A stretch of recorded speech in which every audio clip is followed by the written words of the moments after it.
为什么程毅的恋爱观让人觉得格外踏实？一句一句拆给你听。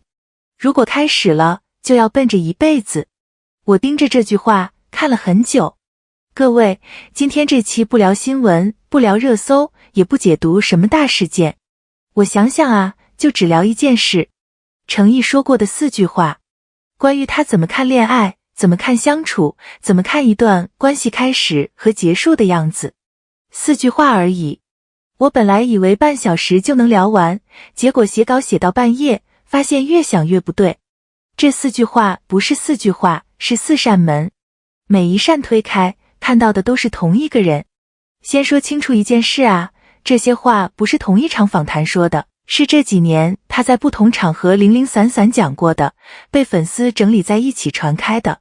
我凭印象说啊，别太当真，具体哪一场，哪一年我记不清了，前2年某次采访里聊到过，在早些时候也提过相关的意思，记不清的部分欢迎评论区指正。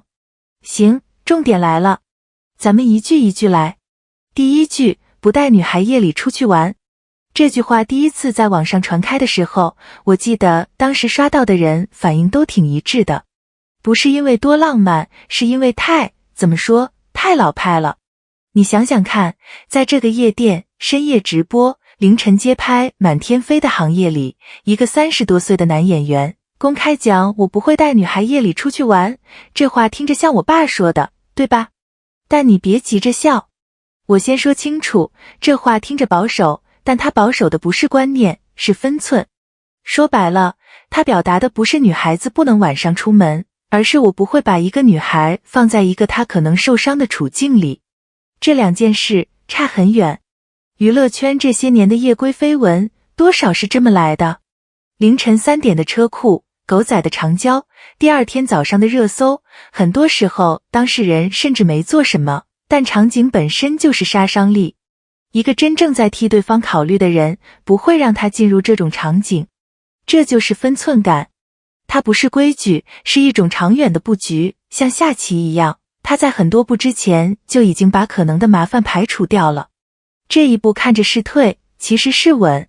这部分我不是100%确定，因为我没有他每一场访谈的原始视频，但综合粉丝整理的多次发言，这个态度是一致的。一致这件事本身就有分量。话说回来，这只是第1句，第2句才是真正让我愣住的那句。如果开始了，就要奔着一辈子。这句话我跟你讲，我读了3遍。第1遍读，觉得挺浪漫的。第2遍读，觉得等等，这有点重。第3遍读，我突然意识到，这不是一句承诺，这是一道门槛。什么意思？大多数人讲恋爱观，讲的是我开始之后会怎么对你。程毅这句话讲的是我会不会开始本身。他在告诉你，我不会随便开始，因为我开始的标准是奔着一辈子。你品，你细品。这是一种倒过来的思维方式。先问这段关系能不能走到最后，再决定要不要走出第1步。这种人开始一段感情的频率自然就低了，但一旦开始，重量就完全不一样。放在娱乐圈这个环境里，你看过太多今天官宣明天分手，恋爱期1年比拍剧当期还短的新闻，这种节奏的稀缺性是什么级别的，不用我多说。而且我发现一个事儿，这跟他选剧本的逻辑是一模一样的。跑个题2，先说一下程毅这些年接戏的节奏，老粉应该记得，他不是那种1年5部戏，什么风口都蹭的演员。他慢，他挑，他宁可空一段时间也不接不合适的本子。这种慢工出细活的劲儿，跟奔着一辈子才开始是同一种思维。他不是在等最好的，他是在筛掉不够好的。行，扯远了，拉回正题哈。我想说的是，一个人怎么对待感情，跟他怎么对待事业，往往用的是同一套底层逻辑。程毅这套逻辑是什么？慢、稳、不消耗，一旦投入就全心投入。这不是恋爱观，这是人生观。第3句，会观察他喜欢吃什么，玩什么。这句话被很多粉丝当成宠妻金句在传。但我想说，它真正的重量不在喜欢2个字，在观察2个字。注意啊，是观察，不是问。你想吃什么？你喜欢什么？这种问法看起来也很温柔，对吧？但其实是把判断的负担交给了对方，他要去想，去回答，去解释。观察是反过来的，是他自己留意，自己消化，自己记住。下次出现的时候，是他爱吃的那家店，是他随口提过的那种甜品。他不用说，他已经知道了。这种相处方式真的很 chill， 他不打扰，不索取，不要求对方表演幸福。而且我半夜睡不着，想起这事的时候，突然想通了一件事。程毅作为演员，最被夸的是什么？是细节，是一个眼神，一个手指的动作，一句台词的停顿。他演戏里最强的能力，就是观察人，然后呈现人。会演戏的人，首先得是会观察人的人。这两件事在他身上是同一件事。他在生活里观察喜欢的人，跟他在剧组观察一个角色，用的是同一双眼睛。这种能力不是装出来的，是这个人本来就这样。老粉应该 get 到我说的这种感觉。重点来了，第4句，也是我觉得4句里最重的一句。他想公开就公开，想保密就保护他。